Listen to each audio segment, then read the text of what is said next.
Well, I'll sneak up behind you. Be careful where I find you. Ready or not, here I come.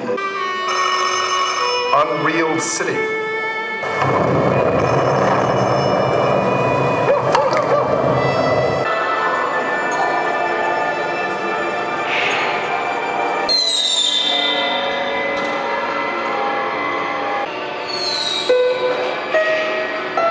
It's great to come back here. I haven't been back since 1970, and 38 years later to come back and to be able to show my latest work here, these video Voom portraits.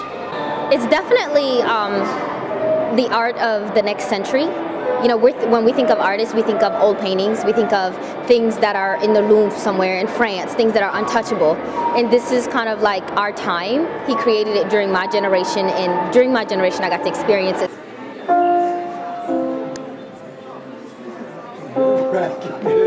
It's spooky.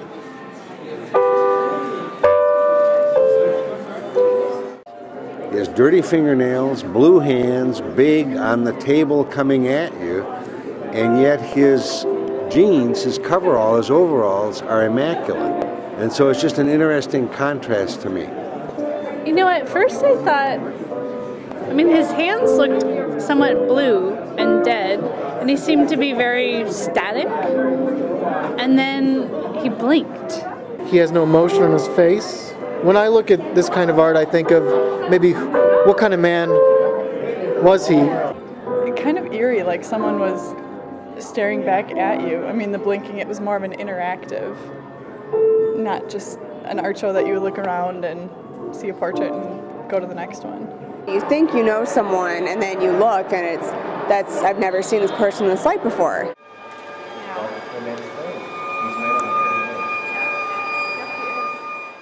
I wasn't looking at her as a celebrity because I was so taken away with the whole composition.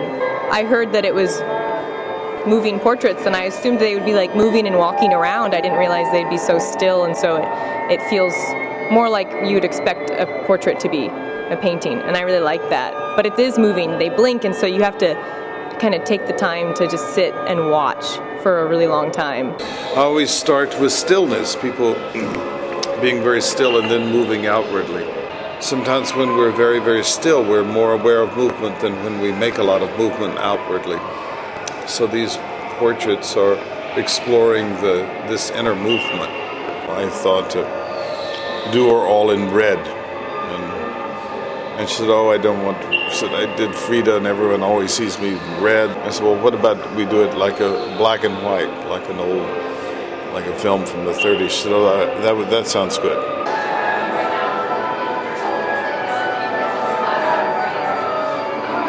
But I liked how all of his art pieces weren't just about technology and a movement and a new art, but they transcended controversial lines. Salma Hayek was no longer a Hispanic American actress. She kind of resembled Betty Davis. So she was transcending race lines. I was in this prematurely air-conditioned supermarket, and there were all these aisles, and there were these bathing caps that you could buy that had these kind of 4th of July blooms on them. You have to think longer about it than I had actually time standing there, because it's so placid in one way, and on the other side it's so very, very, very activated and alive and churning. Red and yellow and blue. And I wasn't tempted to buy one, but I was reminded of the fact that I had been avoiding the beach. You know, it's very rare when you see something that actually raises your interest and gets you like want to see more.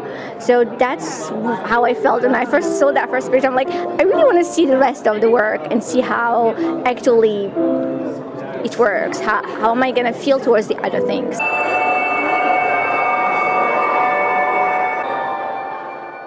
Work is always dealt with a kind of space that allows one to daydream.